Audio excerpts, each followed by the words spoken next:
개혁신당 천하람 원내대표와 함께하겠습니다. 어서 오세요. 네, 안녕하십니까. 오랜만에 모셨습니다. 네. 저희가 앞에 리포트에서 잠깐 전해드리긴 했는데 최상병 순직 사건 관련해서 박정훈 대령에게 군사법원이 무죄를 선고했다라는 소식 전해드렸습니다. 네. 그 재판 이후에 모임이 있었는데 거기 다녀오셨다면서요? 네, 해병대 예비역연대에서 개최하는 집회, 환영 집회 같은 것들이 있었죠.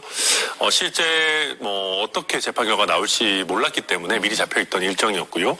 무죄가 나왔기 때문에 천만다행이었습니다. 그리고 이게 최상병의 명예를 회복하고 또 박정훈 대령의 명예를 회복하는 것에 더해서 지금의 대한민국 정치에서 보면 위헌 위법한 명령을 따르지 않는 것이 굉장히 중요한 시기입니다. 그런데 일반 법원도 아니고 군사법원에서 위헌 위법한 명령은 따르지 않아도 된다라는 것을 이야기해준 저는 굉장히 기념비적인 날이라고 생각하고, 이런 것들을 보면 아직 대한민국 국군이 다 하지 않았구나. 굉장히 의미 있는 시기에 의미 있는 메시지가 또 박정훈 대령이라고 하는 굉장히 의미 있는 인물을 통해서 발산된 하루다. 저는 그렇게 평가합니다. 법률가시잖아요. 무죄를 좀 예상하셨습니까? 저는 예상은 했는데 이게 군사법원은 사실은 조금 종잡기가 어렵습니다. 일반 법원이라면 전 당연히 이런 어떤 새로 사건을 이첩해라 마라 할 권한이 없기 때문에 무죄라고 생각했지만, 군사법원이기 때문에 조금 형식 논리를 따르지 않을까 걱정을 했는데 너무 잘 됐죠. 박 대령하고 얘기 좀 해보셨어요? 저는 시간 뭐가 좀 안 맞아서 직접 뵙지는 못했는데, 근데 직접 안 뵈도 저도 오늘 밥 못 먹고 점심시간에 막 다녀오고 그랬는데, 제 밥을 굉장히 좋아하는 사람인데도 밥을 안 먹어도 배가 부르더라고요.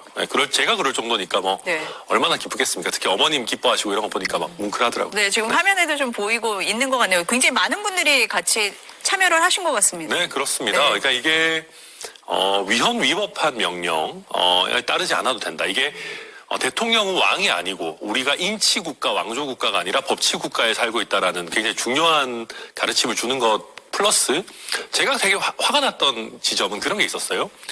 임성근 사단장이 예전에 그런 얘기 한 적이 있습니다. 군인은 필요하면 군말 없이 죽어주는 존재? 그런 얘기 했었죠. 그런 얘기 해서 예. 제가 이거 무슨 정신 나간 소리냐 이런 얘기 하고 그랬었는데, 군인이 정말 국가를 위해서 필요하면 희생당하고 몸을 던질 때가 있죠. 그런데 그것이 윤석열이나 임성근처럼 내가 곧 국가다, 내가 명령을 내리면 너희는 소모품처럼 사라져도 된다라는 그 사람들이 결코 대한민국은 아니다. 우리 대한민국은 우리 국가 공동체고 헌법이고 우리 국민들이 주권을 가진 나라다라는 게 오늘 잘 뚜렷하게 보였잖아요. 그러니까 거기에 공감하는 많은 분들이 나와서 기쁨을 함께 하신 것 같습니다. 지금 위헌, 위법, 윤석열 대통령 얘기까지 하시니까요. 그 네. 얘기로 한번 넘어가 보겠습니다. 지금 보면 윤석열 대통령 수사나 체포에 응할 생각이 전혀 없는 것 같아요. 어제 변호인단이 나와서 기자 간담회를 했는데 그 자리에서도 우리는 응할 뜻이 없다. 사전 구속영장을 청구하거나 불기소 기소하면은 재판에 나가서 얘기하겠다라고 주장했습니다. 네. 법률가신데 어떻게 보십니까?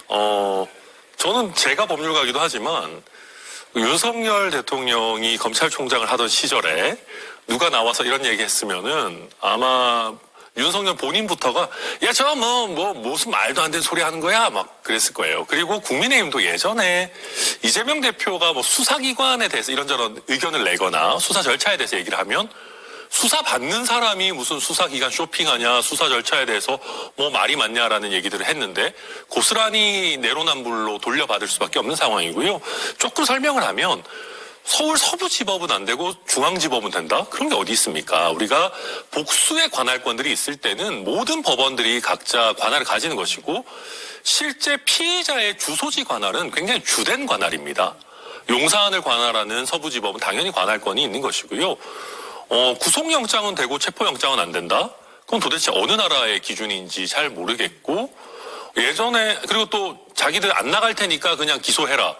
만약에 정말로 본인이 수사할 때 피의자가 와가지고 나는 안 나갈 테니까 알아서 기소하쇼 그랬으면 허허 웃으면서 그럴게요 했을지 저는 좀 되돌아보시라 말씀드리고 싶습니다. 그러니까 지금 서부지법에서 영장을 발부한 게 원천 무효다 이렇게 이제 주장을 하고 있잖아요. 네. 그게 서부지법에서 체포영장이 더 잘 발부될 것 같으니까 일부러 글로 갔다 이렇게 주장을 하잖아요. 그런 게 어디 있습니까? 그 각각의 법관들은 독립해서 이제 당연히 영장 심사를 하는 것이고, 실제 서부지법에 있는 판사들 가지고 정부 여당 국민의힘 의원들이 막 트집을 잡으려고 했는데 막 열어보면 권성동 원내대표에게 무죄를 선고했던 판사고, 아니면 야권에 굉장히 불리한 조국 대표에게 중형을 선고했던 판사고, 또 이의 신청을 담당한 판사, 그러니까 판사 3명의 판단이 다 공통되게 나온 겁니다. 저는 물론 약간 아쉬운 건 있어요. 제가 공수처장이었으면 이번에는 아예 이런 소리 못하게 중앙에다가 냈을 것 같긴 합니다만, 서부지법에 낸다고 해도 똑같은 판사가 계속 하는 게 아니에요. 여러 판사들의 복수의 판단들을 받아볼 수 있는 것이기 때문에 중앙에 비해서 서부가 더 유리하다. 이거는 정말 말도 안 되는 소리고, 저보다 더 선배 법조인이고, 사실 법조인 할 때는 나름대로 자기 역할 하셨던 분들이 로스쿨생도 아니라 무슨 교양법학 듣는 학부생이 들어도 코웃음 칠 만한 얘기를 하니까 저는 굉장히 좀 안타깝고요. 이런 사람들이 우리 법치와 사법체계의 신뢰를 막 떨어뜨리는구나. 너무나 안타까운 심정입니다. 탄핵 심판에 관해서도 얘기를 했는데 국회 탄핵소추위원이시죠. 네. 지금 어제 변호인단이 얘기할 때 윤 대통령이 출석할 거다. 회수에 제한도 없다라고 얘기하면서 전제 조건을 달아요. 내란죄 주장 철회에 대해서 논란이 정리돼야 된다. 그리고 경호와 신변 문제가 또 해결이 돼야 된다. 이렇게 얘기를 합니다. 네. 나오겠다는 겁니까? 아니면 뭐 협조를 하겠다는 겁니까? 안 하겠다는 저는 겁니까? 이 얘기를 보면서 네. 윤석열 본인과 이 변호인단도 내란죄 철회 논란이 사실은 논란거리도 아니고 아무 의미 없는 논쟁이구나라는 걸 알고 있다고 느꼈습니다. 어떤 점에서 그렇습니까? 저도 이제 변호사 네. 출신이니까 상대방이 이상한 주장을 하거나 상대방이 뭔가 중요한 거를 철회를 한다 이러면은 신이 납니다. 약간 야구로 비유하면은 정말 쉬운 배팅볼 왔구나. 이거는 내가 이번에 재판정 가서 진짜 홈런 쳐가지고 저쪽 주장이 말도 안 되고 얘기해서 내가 승기를 잡아야겠다. 이렇게 하거든요. 만약에 정말로 내란죄 형사 처벌 부분을 철회한 것이 심각한 문제고 각하해야 될 만한 일이고 80%의 근거가 사라졌다면은 왜 못 나옵니까? 그걸 정리하라고 할 것이 아니라 지금 어차피 외부에서 지지자들 결집시켜야 되는데 이거 배팅볼이다. 정말 저쪽에서 실수 크게 한 거다라고 하면 윤석열 대통령 본인이 나와서 홈런 쳐야죠. 그래서 이것 봐라. 우리가 정당하고 우리가 이긴다. 탄핵심판 난 절대 무조건 기각이고 대통령 복귀합니다. 보여줘야 되는데 그러지 못한다는 것은 이분들도 이것이 형사처벌 여부는 애초에 헌법재판소에서 다룰 게 아니기 때문에 그 철회 여부는 실제 탄핵심판과는 상관이 없고 이게 애당초 자기들이 득점할 수 있는 이슈가 아니다라는 걸 알고 있는 겁니다. 그래서 요약하자면 이 방송을 혹시 대통령께서 보신다면 MBC니까 안 보시겠죠 아마. 근데 만약에 보신다면 정말 자신 있으면 나와서 한번 몸박해 보시라 하고 반대로 이게 말이 안 되는 걸 스스로도 알기 때문에 쫄아서 못 나오시지 않을까 저는 그렇게 예상합니다. 어제 윤곽금 변호사는 갈비탕에서 갈비가 빠졌다라고까지 주장을 했어요. 그런데 지금 원내대표님 말씀을 들어보면 사실관계 달라진 거 하나도 없다. 네. 그렇게 말씀을 하시는 거고 탄핵 소추서에서도 이게 내용이 변경되거나 철회된 건 전혀 없는 거잖아요. 글자 한자 더 하고 빼는 것이 없습니다. 이게 제가 아주 짧게 말씀드리면 징계 절차와 형사 절차는 구분이 됩니다. 예를 들면 공무원이 음주운전을 해서 사람을 쳤다. 그래서 사람이 다쳤다. 그러면 이것을 형사처벌의 영역에서 보면 위험운전치사상죄가 됩니다. 위험운전치상죄가 되는데요. 그러면 저희가 징계 사유서를 쓸 때 무슨 A 공무원이 술을 먹고 운전을 해서 사람을 쳐서 위험운전치사상죄에 이를 정도의 큰 문제를 일으켰다라고 쓰는데요. 그러면 이 징계를 보통 행정법원에서 합니다. 공무원이니까. 그러면 행정법원에서 위험운전치상죄로 처벌을 할까요? 처벌을 하지 않죠. 그럼에도 불구하고 거기 징계 사유서에다가 쓰거든요. 이거 어떤 의도냐면 형사 처벌을 받을 정도로 중요한 징계 사유가 있습니다. 그리고 이게 길게 풀었었지만 요약하면 형사 처벌 받을 사유고 대신에 정말 징계 사유는 뭐냐면 술을 먹고 운전을 했다. 그리고 그 운전으로 인해서 사람에게 다치게 했다라는 게 징계 사유인 겁니다. 이걸 요약하고 강조하기 위해서 위험운전치상죄를 저질렀다라고 하는 것인데 그래서 저희가 헌법재판에서도 말씀드린 겁니다. 이 형사처벌 문제는 형사재판에서 다룰 문제고 저희가 이것은 강조하고 요약하는 취지니까 헌법재판소에서 적절하게 판단해 주십시오라고 하는 것이고 내용이 바뀌거나 추가된 것은 전혀 없습니다. 그리고 이거는 윤석열 대통령 본인도 그렇고 거기 대리인들도 너무 잘 알 건데 이렇게 자기들을 희화화시키면서까지 정치적인 공방 약간 정치 쟁점화하니까 저로서는 참 왜 이렇게까지 해야 되나 참 난감합니다. 알면서도 저렇게 하는 알면서도 거다. 저런 네. 굉장히 안타깝습니다. 아니 체포영장 집행도 마찬가지잖아요. 지금 네. 체포영장 집행에 응해야 된다는 걸 다 알고 있는데 지금 응하지 않고 있습니다. 그래서 2차 집행이 이제 들어갈 텐데 그렇게 되면은 지금 뭐 경호처가 막고 뭐 한남동을 요새화하고 있다는 걸로 봐서 굉장히 물리적 충돌까지 가지 않을까 우려가 되잖아요. 저는 물리적 충돌, 예를 들면 경호처의 직원을 끌어내서 체포한다던가라고 하는 것은 어떤 의미에서는 불가피하고 그 정도는 용인할 수 있다라고 생각을 합니다. 필요하면 해야죠. 공권력의 집행을 위해서. 그런데 저는 제가 걱정하는 거는 그것이 과해서 발포하는 사태로까지 가서는 안 된다라는 것이고, 만약 그 정도 사태까지 간다면 저는 양쪽 다 공수처도 정말 발포가 문제된 상황까지 온다면 전략을 좀 다각화해서 경호처의 간부들부터 먼저 체포하고 분리하고 그렇게 하는 전략을 검토해봐야 된다고 생각하고요. 그리고 여기서 최상목 권한대행에게도 저는 부탁하고 싶은 게 그런 거예요. 지금 너무 그냥 알아서 하십시오. 뭐 아니면 하나만한 얘기 뭐 충돌 없었으면 좋겠다, 불상사 없었으면 좋겠다 이런 얘기 하지 말고 본인이 그럼 최소한만 개입하고 싶다면 저는 그거라도 명확하게 해주십시오. 어떠한 경우에도 경호처가 총기를 사용해서는 안 된다. 라는 명령이라도 저는 경호처장에게 그리고 또 경호처의 구성원들에게 명확하게 내려준다면은 정말 대한민국에 있어서는 안 되는 내전과 또 같은 불상사는 막을 수 있지 않을까. 근데 지금처럼 그냥 불상사 없게 해주세요. 이래서는 안 됩니다. 조금 더 구체적이고 명확한 지시는 나와줘야 된다. 저는 그렇게 봅니다. 근데 어제 회의 발언으로 봐서는 그럴 것 같지는 않은데요. 어떻습니까? 근데 그것은 예. 이런 겁니다. 우리가 대통령 권한 대행의 권한 범위들에 대해서 여러 해석들은 있습니다. 그러나 권한 대행은 어쨌든 대통령의 권한 전부를 대행하는 것이고요. 법률적으로는. 그러면 동시에 대통령의 의무와 책임도 전체를 인수하는 겁니다. 그러면 본인이 어쨌든 지금 대한민국 통수권자의 지위에 있을 때 두 국가기관이 특히나 총기를 가지고 있는 국가기관이 부딪혀서 내전과 같은 상태가 일어나는 것을 막아야 되는 책임은 지금 대통령 권한 대행에게 있습니다. 그 책임의 엄중함을 보다 더 느끼고 구체적인 지시들이 나와야 된다. 저는 이거는 이렇게 방송을 통해서도 말씀드리고 싶고 저는 이거는 여러 야당들에서도 최상목 총리에게 권한 대행에게 명확하게 오더를 줘야 된다 생각합니다. 저희도 그렇게 하겠습니다. 아까 경호처 말씀을 잠깐 하셨어요. 그러니까 물리적 충돌을 없애기 위해서 경찰도 고심을 많이 하고 있는 것 같고 그래서 생각하는 게 경찰 수뇌부를 체포하는 방식으로 경호처를 흔든다. 네. 이런 생각을 좀 하고 있는 것 같아요. 경호처 안에 있는 그 직원들도 생각이 좀 다르다. 좀 맞습니다. 동요하고 있다. 이런 얘기도 있습니다. 어떻게 보세요? 저는 일정 부분 사실이라고 보이고요. 저희가 듣고 있는 정보에 의하더라도 경호처장이 모든 경호처 구성원들에 대해서 완벽한 장악력을 갖고 있지는 않은 걸로 알고 있습니다. 그런데 윤석열 정부에서 조금 발탁돼서 거기에서 윤 라인이다라고 불리는 몇몇 본부장들, 높은 간부들이 있거든요. 그 사람들이 굉장히 맹렬하게 강경 저항을 지금 그 조직 내에서 주문하고 있다라는 내용들을 저희도 또 정보를 듣고 있는데요.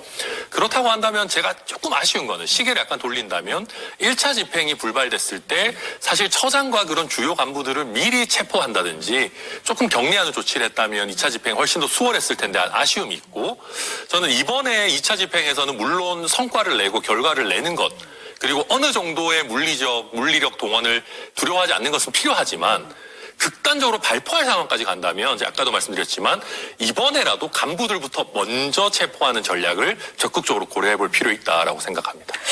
그러면은 지금 원내대표님 말씀을 들어보면 집행 시기가 조금 늦어질 수는 있을 것 같아요. 네, 그럴 수도 있을 것 그렇죠. 같습니다. 네. 지금 경호처장에 대해서 3차 출석 요구를 한 날짜가 내일인데 그럼 내일까지 나오지 않으면 체포영장 수순으로 가고 그렇죠. 그 이후에 집행을 하는 방식 뭐 이런 거를 좀 고민을 하고 있겠네요. 네, 저는 내부에서 그런 고민하고 있으리라 생각합니다. 그리고 경호처 직원들도 사실 본인들이 막 의지를 가지고 나가서 막고 이런 것도 아닌 상황인 거잖아요. 아니죠. 지금 이제 경호처 직원분들도 저는 굉장히 많이 떨릴 것이 일단 첫째로는 실제 국회에 군인들이 투입됐을 때도 군인들이 일정 부분 태업을 해주지 않았다면 대한민국 민주주의도 망가졌을 겁니다. 그리고 오늘 또 박정훈 대령과 관련한 판결이 나왔을 때 위법한 위헌적인 명령에는 복종하지 않아도 된다라는 게 나왔고, 반대로 여기서 한 번 더 나가면 위법한 명령에 복종하면 형사처벌되고 징계되고 본인들이 공무원으로서 꾸려왔던 삶의 계획이나 연금 혜택이나 이런 것들이 날아갈 수 있다라고 하는 두려움을 당연히 가질 겁니다. 네, 그런 상황에서 지금 어쩌면 그 몇몇의 간부들이 본인들의 출세욕 아니면 본인들이 여기서 윤이라고 하는 끈을 놓아버리면 자기들은 망한다라고 하는 그 사람들을 지키기 위해서 일선에서 열심히 일하는 경호관들을 희생시켜서는 안 된다. 그리고 일선의 경호관 분들도 물론 힘들겠지만 경호처 조직 특성상 과한 어떤 정말 만약에 상부에서 발포 명령 같은 것들이 나온다면은 저는 거기에 대해서는 좀 저항할 의지와 어떤 용기를 가지셔야 된다 말씀드립니다. 그런 면에서 보면 오늘 군사법원 그 선고가 굉장히 의미가 있는 거네요. 네, 저는 예. 그래서 정말 아주 극적인 타이밍에 우리 군사법원에서 어떤 의미에서는 대한민국 법치 체계를 지켜내고 이게 사람이 아니라 헌법 질서에 충성해야 된다라고 하는 것을 보여주는 굉장히 중요한 장면이었다고 생각합니다. 경호처 직원분들 꼭 오늘 결정 내용을 잘 읽어보셨으면 좋겠습니다. 그리고 염두에 두고 행동을 하시라. 네, 맞습니다. 윤석열 대통령이 한남동 관저에 있는 거냐 없는 거냐 막 그런 얘기가 나왔었는데 어제 윤 대통령으로 추정되는 인물의 남성이 영상이 포착이 네, 됐습니다. 지금 다 뭐 앞에서 다 맞겠죠. 맞다 이렇게 네, 말씀을 하고 계십니다. 왜 모습을 드러냈을까요? 저는 한 두 가지 정도라고 봅니다. 첫째로는 민주당의 이야기에 민주당이 쉽게 얘기하면 가짜 뉴스를 퍼뜨리고 있다. 여기서 음모론을 퍼뜨리고 있고 우리가 진실된 세력이다라고 해서 지금 본인들 지지층 이렇게 탄핵 반대 집회를 하고 있는 극렬 지지층에게 소구하기 위한 하나의 정치적인 메시지고요. 조금 더 현실적인 실용적인 면에서는 경호처 직원들도 걱정이 많을 겁니다. 그러니까 경호처도 100% 장악이 되어 있지 않을 것이기 때문에 본인이 직접 다니면서 경호처 직원들 지금 얼마나 솔직히 힘들겠습니까? 그 추운 날씨에. 그러니까 약간 경호처를 다시 한번 재점검하는 그런 실용적인 목적도 있지 않았을까 이렇게 보여집니다. 앞서서 말씀을 하셨듯이 경호처 직원들도 좀 동요하고 있는 부분이 있으니까 실질적으로는 그런 부분을 좀 염두에 뒀을 거다 이렇게 보시는 거네요. 네, 그렇습니다. 네. 내란 특검 얘기 좀 해볼게요. 어제 내란 특검법, 김건희 여사 특검법 다 부결이 됐습니다. 그래서 민주당이 오늘 바로 발의를 했어요. 네. 야당 추천이 아니라 제3자 추천으로 가겠다라고 했는데 국민의힘에서 자체안을 내겠다고 오늘 아침에 얘기를 했어요. 네. 협의가 가능할 거라고 보십니까? 국민의힘이 어떤 안을 낼 거라고 보세요? 오늘 이제 민주당 안이라고 하는 것이 저도 이제 공동 발의로 참여했고 사실 야 6당이 함께 모두 모여서 발의를 했는데 제가 그 발의를 하면서 그런 얘기를 말씀을 드렸어요. 그 발의 명단 이름 가리고 보면 국민의힘에서 낸 것 같다. 정말로. 받을 수밖에 없는 안이다 이런 말씀이시네요. 사실 네. 제가 네. 예전에 최상병 특검 관련해서 제3자 추천안을 이야기했었어요. 맞아요. 예, 예. 그래서 이제 한동훈 대표나 저나 그런 얘기해서 제3자로 해서 정치적인 영향력을 최대한 줄이고 특검 진행할 수 있도록 하자라고 얘기했는데 그때는 민주당도 막 밀어붙이고 하느라고 100% 받지는 않았었어요. 그때는 나중에 3자 추천을 받았는데 비토권, 야당이 비토할 수 있는 걸 놔둬서 이게 맞니 아니니 이런 걸 했는데 저도 야당 의원님들한테 말씀드렸지만 민주당 의원님들하고 소통하고 했지만 이번에는 진짜 깔끔한 제3자 추천안을 만들었어요. 그래서 제가 이건 한동훈식이다. 이거는 한동훈식 특검법이다. 극단적으로는 이거는 천하람식 특검법이다. 그래서 이번 특검 법안은 내란 특검 법안은 까놓고 얘기해서 친한계 의원이면 거절할 이유가 없어요. 한동훈 대표가 하자는 방식이고 이상한 거 없고 야당에서 비토할 거 없고 오히려 규모도 약간 줄였고 그래서 지난번에 어제 표결했을 때 2명 모자랐지 않습니까? 그렇죠. 2명은 저는 충분히 들어오는 특검 법안이라고 보고요. 만약에 200명 어차피 넘길 거면 권성동 원내대표도 머리 잘 쓰셔야 되는 게 여기서 괜히 뻗댈 필요 없어요. 어차피 200명 넘을 겁니다. 제가 봤을 때 이번 법안은. 그렇다면 본인들도 시간 끌지 말고 협의를 할 거면 빨리 본인들 안 내서 갖고 와서 다음 주 중에 처리할 수 있도록 한다면은 야당들 입장에서도 협의에 응하지 않을 이유가 없죠. 저는 이번에는 될 거라고 생각합니다. 아니 원내대표님 말씀을 들어보니까 국민의힘 자체 안을 내도 지금 야 6당이 낸 거랑 별 차이가 없겠네요. 제가 봤을 때 차이가 거의 없을 네. 거예요. 거의 그거보다 더 낮게 가려면은 국민의힘이 특검 추천한다 이 정도까지 가야 되는데 그거는 말이 안 되는 거지 않습니까? 이번에 야6당이 낸 거는 대법원장이 2명 추천하고 그걸 야당이 가타부타 안 하고 심지어는 대통령이 선택하는 거예요. 2명 중에 1명. 그러니까 네. 국민의힘에 어쩌면 굉장히 뭐 유리하다면 유리하고 굉장히 최소한 뭐랄까 정치 권력과 이렇게 완전 분리된 아주 공정한 안입니다. 아니 국민의힘 지도부가 권성동 원내대표가 특히 그랬습니다만 이탈표 막기 위해서 어제 뭐 의원들 막 설득하고 김상욱 의원에게 탈당 얘기까지 했잖아요. 오늘 아침에 보니까 천하람 원내대표님과 김상욱 의원이 같이 60항쟁 기념일 관련한 기자회견도 하고 발의도 하셨던데요. 맞아요. 얘기를 좀 해보셨습니까? 뭐 얘기는 나눴지만 뭐 개인적인 얘기를 제가 할 것은 아니고 그러니까 그런 겁니다.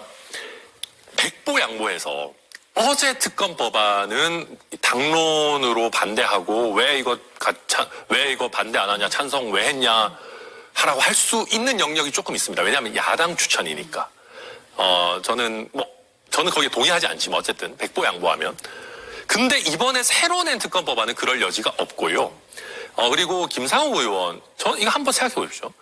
권성동 원내대표를 위시한 친윤들, 그 다음에 권성동 대표는 직접은 안 가지만 뭐 40몇 명 거기 관저 가가지고 지키고 이상한 짓거리 하는 분들. 그런 분들이 국민의힘을 지키고 있는 겁니까? 아니면 김상욱 의원을 포함해서 내란에 확실히 선 그으면서 헌법 정신과 법치주의를 가진 진정한 보수 정당으로 거듭나야 된다라고 하는 분들이 국민의힘을 지키고 미래를 만들어 가는 겁니까? 저는 미안한 말이지만 탈당을 누군가가 해야 된다면 국민의힘에서 탈당을 해야 되는 거는 권성동 의원이지 김상욱 의원이 아닙니다. 지금 뭘 착각하고 있는 것이고 지금의 현재의 본인들의 권력 기반 기득권을 지키기 위해서 당의 미래를 팔아먹는 행태를 권성동 원내대표가 하고 있는 겁니다. 네. 그 비상계엄 얘기를 할 때 그 김용현 전 장관 공소장에 보면요. 윤석열 대통령이 비상계엄 선언하기 열흘 전쯤에 명태균 게이트에 대한 얘기를 했다. 네. 이런 부분이 포함되어 있잖아요.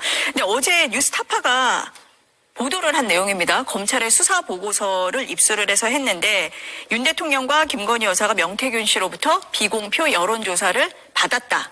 그리고 이걸 받은 뒤에 김건희 여사가 감사합니다라든지 뭐 충성, 뭐 이런 네. 카톡을 보낸 것도 다 확보를 했습니다. 이 사안은 좀 어떻게 보세요? 그러니까 이거는 물론 앞으로 수사가 조금 더 돼야 될 겁니다. 예를 들면 비공표 여론조사를 사실상 시켰고 그리고 그것을 보고받으면서 본인들이 지출해야 되는 여론조사 경비를 명태균으로 하여금 지출하게 한 것이라면은 저는 이거는 정치자금법 위반에 해당할 수 있다고 보여지고요.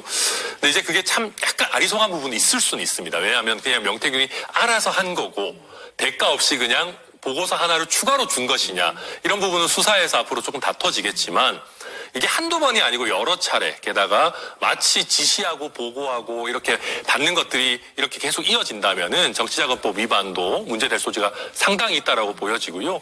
그리고 무엇보다도 이렇게 어쨌든 캠프에 공식적으로 속해 있지 않은 사람과 이렇게 계속 어쨌든 대통령과 영부인 내지는 주요 정당의 대선 후보와 그 부인이 뭐 이렇게 소통하고 또 뭐 충성이라 그러고 이런 것들이 지금 상황에서 국민들에게 저 사람들은 처음부터 굉장히 이상한 사람들이었구나라는 확신을 주는 대목 아닌가 생각합니다.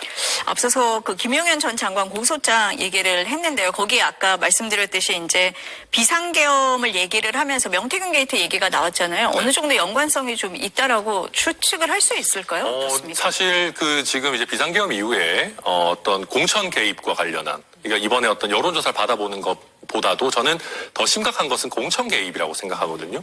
공천 개입에 관한 어떤 내용들이 보다 구체적으로 지금 나오고 있고 자료들이 지금 수집되고 있기 때문에 저는 박근혜 전 대통령을 공천 개입으로 수사했던 장본인이 윤석열 본인 아니겠습니까? 그렇기 때문에 저는 이런 부분 수사받고 나중에 처벌받을 수 있다라고 하는 두려움이 저는 하나의 중요한 요소로 작동했던 거 아닌가 그렇게 의심합니다. 그러면은 김건희 여사 특검법도 해야 된다 이렇게 보시는 거겠네요. 그럼요. 저는 당연히 해야 된다라고 생각을 하고요. 네. 근데 이제 저도 그렇고 지금 김건희 여사 특검, 최상벽 특검도 해야 되지만 일단은 지금 내란 사건과 관련한 수사의 혼선 이런 부분들이 있고 내란을 최대한 빠르게 완전하게 종식시키는 것이 최우선이기 때문에 일단은 내란 특검법부터 하고 순차적으로 바로바로 이어서 진행할 예정입니다. 네. 오늘 말씀은 여기까지 들어야 될 것 같습니다. 감사합니다. 네, 감사합니다.